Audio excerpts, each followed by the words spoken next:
And our breaking news, protests occurring in a number of major American cities across the country. You're looking at Chicago right there, demonstrations against the election of Donald Trump as president.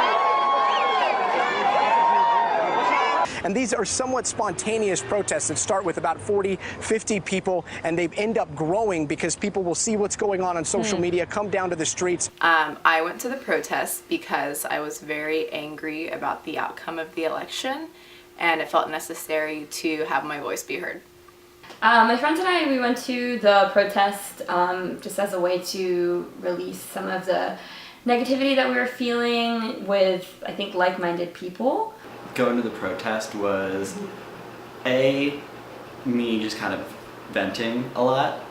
There's a lot of frustration and anger and a lot of other kind of emotions.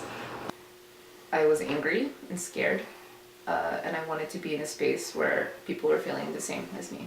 What is the ultimate use of protesting, just in general? No, absolutely. It's funny, it's a question that comes up like anytime a protest happens. We're just like, what's the point of this? There are so many things that protesting can do, but I guess just shining a light on why something should not be happening. Making something inconvenient so you have to pay attention. I think it's it doesn't make any sense to have a protest that is convenient and is on the sidewalks and, easily corralled by police. That's not what it's for. A lot of the point is showing people that we're here. A lot of the issues that come about are a result of this sort of invisibility of minority groups and of normally disenfranchised people. And to say that we're here and we're not going to stand for you to just look away anymore is extremely valuable. I mean, I don't really know that much about what protests are going on right now, but at first it just seemed really stupid to protest the election of somebody, because I mean, we're in a democracy. He won.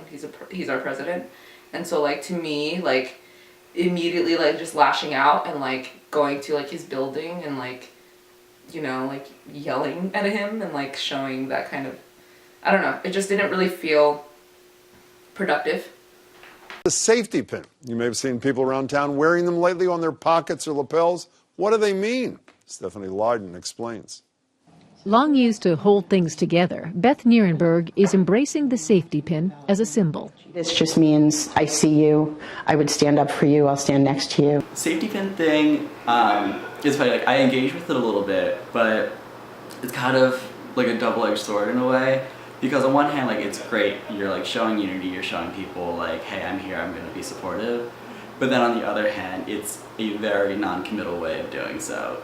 I think people are taking it the wrong way and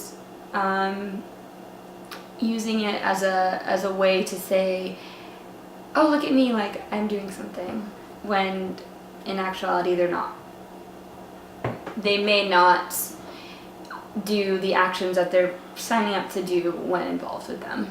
I feel like safety pins aren't good enough because I personally think that it's a performative thing that white people are doing to let other white people and people of color know that they didn't vote for Trump. I don't think it's enough. If you really think that you'll step in and that you're an ally, you can just do that. I actually really like the Post-it notes. It's nice to see something not small, but it's kind of a small gesture that when so many people do it, it just builds into this amazing thing. I go through the Union Square bus or subway stop all the time, and every time you go, it's just more and more massive, more crazy, colorful. It's showing all the people that voted for Trump and are, so Republican and don't believe in pretty much normal things in 2016.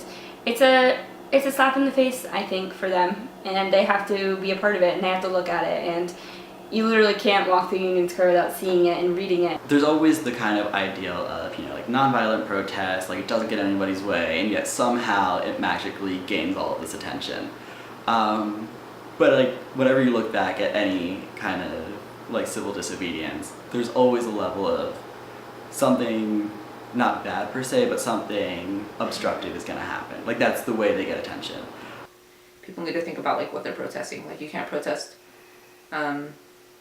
a fair like election in which somebody won, but you can protest like policies, you can protest like people that he's bringing on board, you can protest like, you know, you can even think about like trying to protest like the Electoral College, but I just don't think like literally just protesting like a person makes sense. I mean, it's good because it like shows like how angry a lot of people are, and but then when it gets like really violent, like in Portland, you know, like it was scary.